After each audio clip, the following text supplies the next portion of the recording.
To understand the root of your frustration, let's get brutally honest. Most people are trapped in a memory illusion. You've been told by teachers, textbooks, and productivity gurus that repetition is king. Drill the flashcards, rewrite your notes, chant the formulas, and somehow, magically, it'll stick. But your brain isn't a tape recorder. It's not a hard drive that stores static files. It's a living, breathing network of connections, constantly pruning, rewiring, and adapting. And here's the uncomfortable truth. Repetition alone doesn't create real knowledge. It creates the illusion of familiarity, not the substance of understanding. Here is where Feynman's approach acts like a scalpel. He surgically separated real understanding from the mere memorization of facts, but as a web of meaning. He didn't care about how many things he could name. He cared about how deeply he could explain. Let me give you a visual. Imagine you're building a house. The traditional approach, rote memorization, is like painting the outside walls again and again, hoping the color will seep into the bricks. It doesn't. The color might look fresh for a day, but the first time it rains, everything washes away. That's what happens in your brain when you memorize without understanding. Surface-level color, zero structural integrity. Feynman flipped the process. He didn't ask, "How can I remember this?" He asked, "Do I really get what this means?" It's not about stacking names and numbers. It's about digging until the foundation is visible. He'd strip a concept down to its bones, then rebuild it in his own words, never satisfied until he could explain it to a 5-year-old. If he couldn't, he knew he didn't understand it yet. This wasn't a trick. It was a relentless pursuit of clarity. Here's another analogy. Think of knowledge as a tree. Memorization plasters leaves onto bare branches. Looks impressive, but the moment a gust of wind, a tricky test question, a real-life problem comes along, the leaves scatter. Feynman's method is different. He waters the roots. He wants to know, what makes this tree grow in the first place? Why do the branches connect this way? Once you've nourished the roots, the leaves, facts, names, formulas, grow naturally. They're not forced, they emerge. But here's the error almost everyone makes, confusing the label for the thing itself. Feynman called this cargo cult learning, copying the appearance of understanding without the substance underneath. You know the name of the bird, but you have no idea how it flies, what it eats, why it sings. You've memorized the label, not the living reality. You're building a cardboard replica, not a functioning airplane. So you're frustrated because your memory fails when you need it most. Of course it does. You're trying to recall paint, but what you need is the blueprint. The world won't test you on how well you recite. It will test how deeply you understand. This is the shift, the Feynman shift, from memorizing to truly knowing.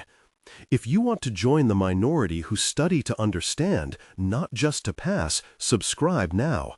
Because what comes next is the blueprint for learning that sticks. Here's where Feynman's genius slices through the fog. He had a radar for fake knowledge, a kind you probably don't even realize you're carrying. Picture this. Imagine a child pointing to a bird. You call it a sparrow. The child nods, satisfied. But Feynman would stop you right there. He'd say, "You only know the name of that bird in English. In Portuguese, it's another name. In Japanese, yet another. But none of these names tell you why the bird sings at dawn, or how its wings create lift, or why it migrates thousands of kilometers." This is the trap you fall into every time you memorize a term or a formula and think you understand. It's like being in a library where all the books have beautifully designed covers, but the pages inside are blank. You know the cover, impressive at first glance, but open it up and there's nothing to read. Feynman called this the difference between knowing the name of something and knowing something. He learned it the hard way at Princeton. During oral exams, he realized that most students, maybe even you if you're honest, could recite Maxwell's equations or the names of chemical elements, but couldn't explain, in plain language, what those equations actually meant. They'd crumble when asked, "What is energy?" Not the formula, not the name, the thing. Why does this matter? Because your brain is not a recording device. It's a living, hungry system that builds meaning through connections. When you only memorize, you build isolated islands. When you understand, you build bridges. Islands are easy to forget. Bridges let you travel, explore, and connect ideas. That's why, when the test changes the context or asks you to solve a new problem, your memorized island leaves you stranded. But here's the mistake everyone makes. You think more repetition will solve the problem. More flashcards, more recitation, more highlighting. But repetition without understanding is like painting a wall over and over without fixing the cracks underneath. It looks better for a moment, but the structure is still weak. Feynman's lens was brutal in its honesty. If you can't explain it simply, you don't really understand it. He would say, if you can't explain it to a freshman, you don't understand it yourself. Let's stretch this analogy further. Imagine you're trying to build a bridge across a river. If all you have are the names of the materials, steel, concrete, cables, but you don't know how they fit together, your bridge collapses the moment you step on it. That's what happens in your mind when you try to solve a real problem with only memorized facts. The structure fails. But if you understand how each part supports the other, you can build a bridge that holds no matter how rough the waters below. So ask yourself right now, are you holding a library of empty books, or do you know what's written inside? This is where the path splits, because the next step isn't about memorizing harder. It's about learning to see the invisible architecture beneath the names, the blueprint. That's what Feynman mirrored, and it's what you can do too. But first, you have to stop worshiping the covers and start reading what's inside. To understand the root of this, imagine you're in a vast library. But instead of reading the books, you spend all your time memorizing the colors of the covers. Red, blue, yellow. You can list them in perfect order, but you have no idea what any of the books actually say. That's what most so-called memory techniques do to your brain. They turn you into a collector of labels, a librarian who never opens a single page. Here's the uncomfortable truth. The traditional approach to memorization, rote repetition, obsessively drilling flashcards, rewriting notes, builds a structure that looks solid but is hollow inside. Neuroscience calls this shallow encoding. The information never makes it past the surface layers of your brain. It's like scribbling with a dry marker on a whiteboard. Sure, you see the outline for a moment, but one wipe, one stressful exam, one real-life question, and it's gone. The memory evaporates because it was never anchored to anything meaningful. Feynman saw this decades before brain scans confirmed it. He noticed that most people, when asked to explain something, would just echo the words from the textbook. If you pressed a little deeper, what does that actually mean? They'd freeze. It's as if you asked them to open the book, but they found the pages glued shut. Their knowledge was fragile, brittle. The moment reality asked for a demonstration, it broke. And this isn't just a problem for students. Scientists, engineers, even doctors, people whose jobs depend on real understanding, fall into this trap. They become experts at reciting formulas, but helpless when asked to improvise, to adapt, to actually solve a new problem. They've built a house of cards, not a fortress. But here's the twist. The brain isn't designed to remember information by force. It remembers through connection. Think of your memory like a spider web. Each strand is a concept, and the more strands you tie together, the stronger the web becomes. Feynman's genius was seeing that you don't strengthen the web by pulling harder on a single thread. That just snaps it. You strengthen it by weaving new, meaningful connections. That's the invisible architecture, understanding that every idea is part of a larger pattern, a system, a story. It's not about stacking bricks, it's about building bridges. So why does the traditional method fail so miserably? Because it treats memory like a bucket you pour water into. Just keep adding more and hope it doesn't leak. But Feynman treated memory like circuitry. You don't just pile up wires, you connect them so the current, meaning, can actually flow. That's why he could recall and reinvent concepts on the spot. He wasn't digging through a pile of labels, he was tracing the live circuit in real time. But here's the error everyone makes. You think you're learning when you can recite the names. But what you've really built is a sandcastle at low tide, impressive but doomed. Feynman would ask, can you predict what happens if you change one part? Can you rebuild it from scratch? If not, you don't own the knowledge, it owns you. This isn't a critique of your intelligence, it's a challenge to your method. The brain is hungry for meaning, not repetition. The next step is to unlock the blueprint, to see and build the connections beneath the surface. That's how you transform from a collector of covers to an author of understanding. And it's not as mystical as it sounds. Feynman had a practical, almost childlike way of doing it. Ready to see how it works? Here's where Feynman's genius rewrites the rulebook. Imagine you're holding a snow globe, the kind with a perfect, frozen landscape inside. If you only memorize the shape of the glass, you'll never understand the world inside. Feynman's approach? Smash the globe. Get your hands in the snow. See how the houses, trees, and tiny people are arranged. That's what it means to understand, not just to name. So how did Feynman do this?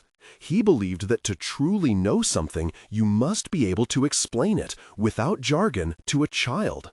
Not because children are simple, but because they force you to strip away your own illusions. When you teach a 5-year-old why the sky is blue, you can't hide behind fancy words. You have to dig for the real mechanism. You have to know it so well that it becomes transparent, even to someone who's never heard the terms before. But here's the epiphany most people miss. The act of explaining out loud isn't just a test of your knowledge, it's the very process that reorganizes your brain. Neurologically, when you try to reconstruct an idea from the ground up, your brain is forced to build genuine connections between neurons, instead of just reinforcing a single, shallow pathway. It's like rewiring a city so that every building actually has electricity, not just the ones along Main Street. This is why, when you memorize by rote, you're just flicking a switch on a single streetlight. When you explain, you light up the whole city. This is the Feynman principle.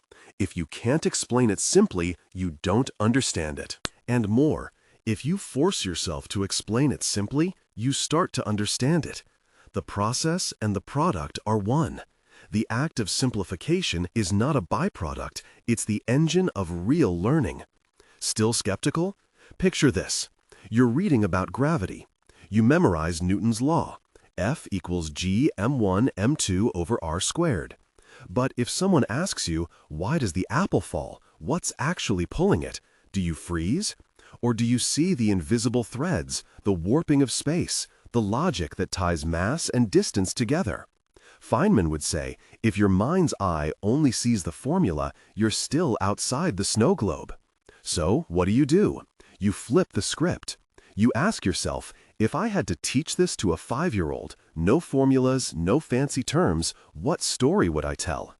You'll stumble, you'll notice gaps. That's the map of what you don't know yet. And every time you fill one in, you're not just remembering, you're rebuilding the landscape of your mind. You're laying down new roads, connecting neighborhoods that were isolated before. But here's the error everyone makes at this point. They think simplification is dumbing down. Feynman called this the great self-deception. True simplicity is the hardest work.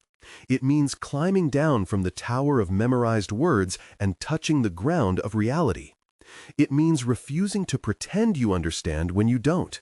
It means being honest enough to say, I don't know yet, and curious enough to fix it. That's why Feynman never stopped asking basic questions. He wasn't playing dumb. He was refusing to settle for fragile knowledge. And that's the fundamental shift you need if you actually want to learn anything for life. This is the principle that turns memorization from a chore into a creative act. But how do you apply this step by step without getting lost? That's the next move. Here's where the Feynman technique stops being an abstract idea and becomes a physical tool you can wield.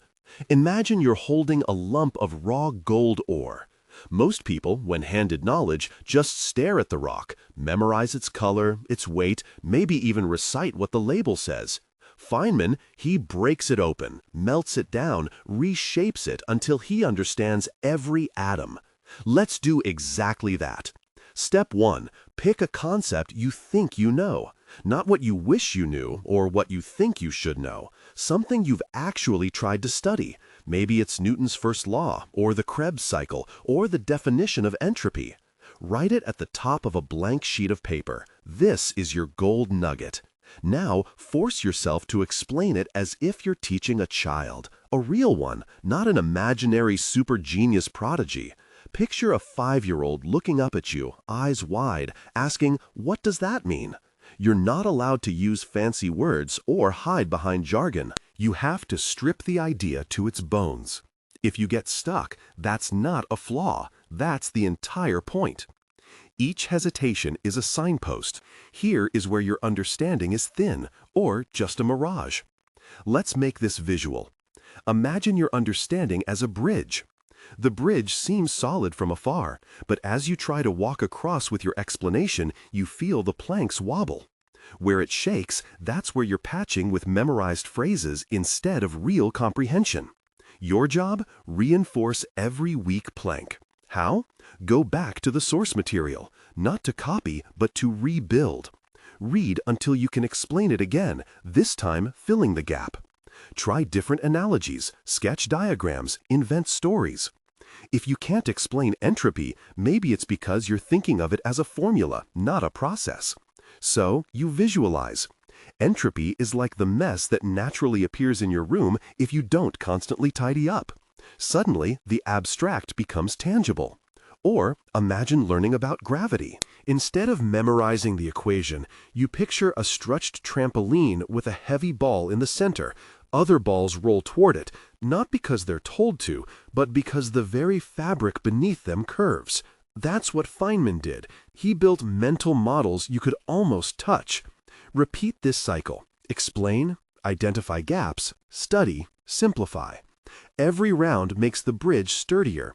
You'll notice something strange. The more you clarify, the less you need to memorize. The concept starts to live in your head as a vivid picture, not a brittle chain of words. But here's the trap most people fall into. They treat the Feynman technique as just another checklist. Did I explain it? Okay, next. That's not it. It's a process of relentless curiosity and brutal honesty with your own ignorance. You're not just passing a test. You're rebuilding the mental architecture from scratch, like Feynman did, every time he faced a new puzzle. So, the next time you sit down to learn, don't ask, "How much can I remember?" Ask, "How simply can I explain this so even a child would get it?" That's the lever that moves the world inside your mind. But here's where the real battle begins, not with the material, but with yourself.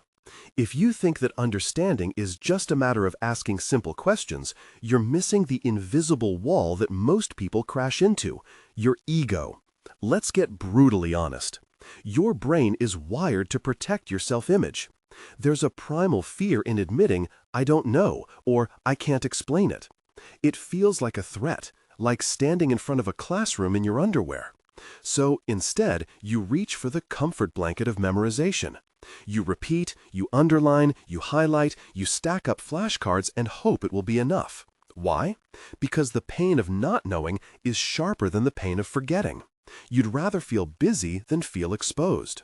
Feynman saw this ego trap everywhere. He called it out in colleagues, in students, and, most importantly, in himself.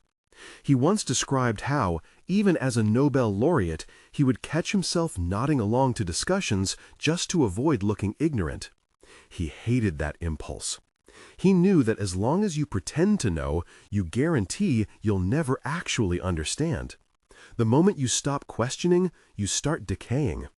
Here's a mental image. Imagine your mind is a cluttered attic.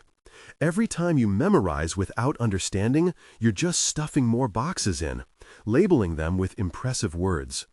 It looks organized from the outside, but if someone asks you to find the old family photo, you have no idea where to look. You might even pull out a random box, hope it's the right one, and bluff your way through. That's the comfort of confusion. It gives you the illusion of knowledge while leaving the attic in chaos. The more boxes you add, the more you fear opening any of them. So you avoid the attic altogether, and your knowledge gets dustier by the day. But there's another, more insidious trap: intellectual laziness. Don't take it personally. Everyone's brain is optimized to save energy. Deep understanding demands effort. It requires you to slow down, question everything, and admit you don't know. That's uncomfortable. It feels like walking into a gym after years on the couch. Your cognitive muscles protest. Your mind invents excuses. "I'll come back to this later," or "I just need to memorize a bit more." Here's the twist that most people never realize. The more you avoid confronting your confusion, the more fragile your knowledge becomes. It's like building a house of cards. One gust and everything collapses. Feynman's approach was the opposite. He invited the feeling of not knowing. He poked at his own ignorance until it hurt, because only then could he begin to rebuild from the ground up with structures that would actually last. He didn't just sweep the attic. He tore down the walls and rebuilt them brick by brick until every item had its place and purpose. So, the next time you feel that twinge of discomfort, the urge to skip over a confusing detail, the temptation to nod along, recognize it for what it is: your ego defending its territory. But if you want real mastery, you have to bulldoze the attic, tear down the boxes, start sorting, labeling, throwing out what's useless. Only then do you build a mind where every concept has a place and nothing is there just for show.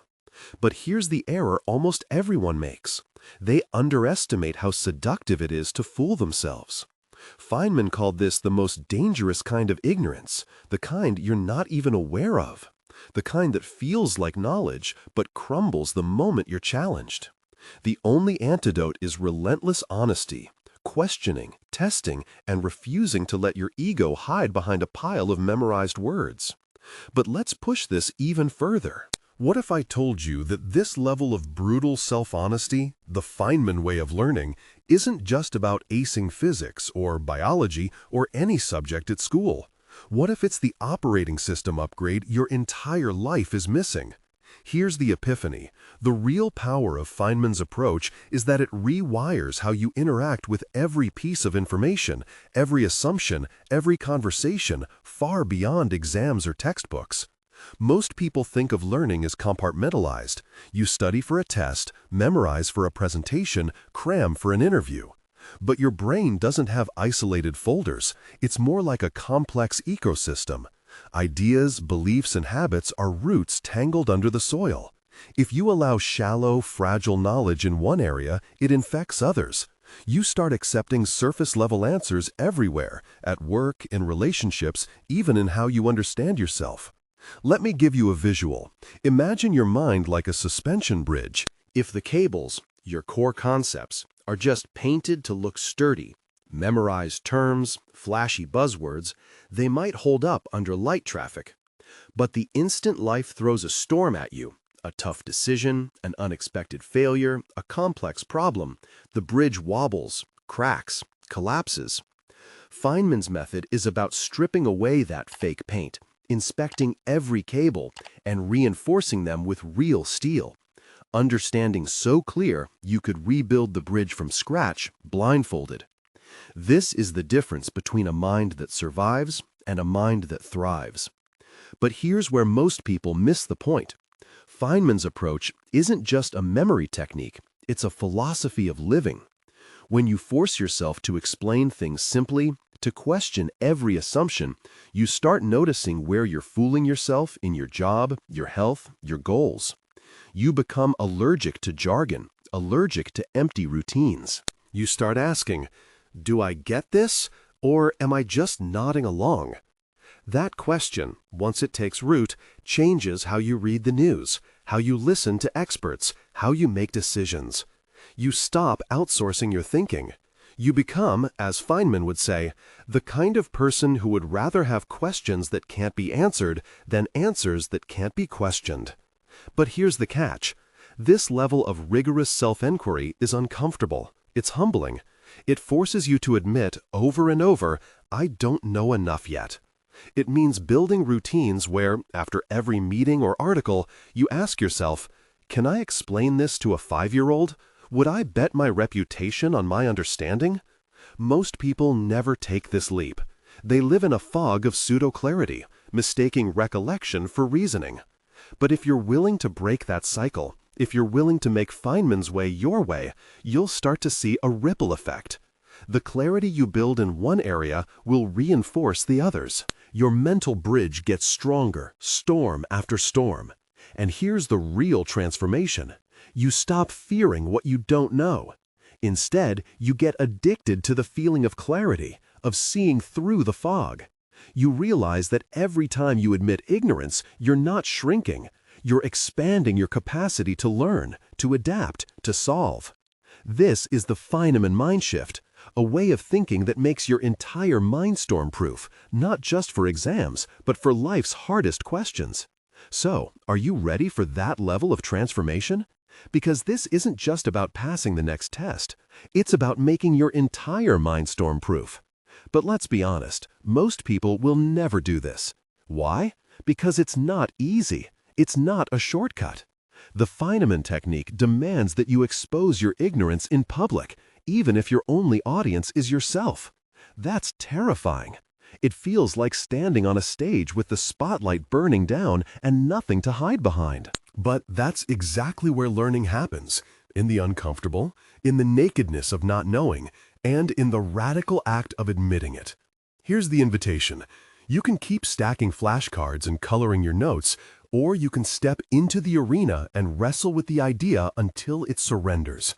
Feynman didn't just want to know the names of the birds. He wanted to understand why birds fly, what keeps them aloft, and what it means for the universe that such a thing is possible.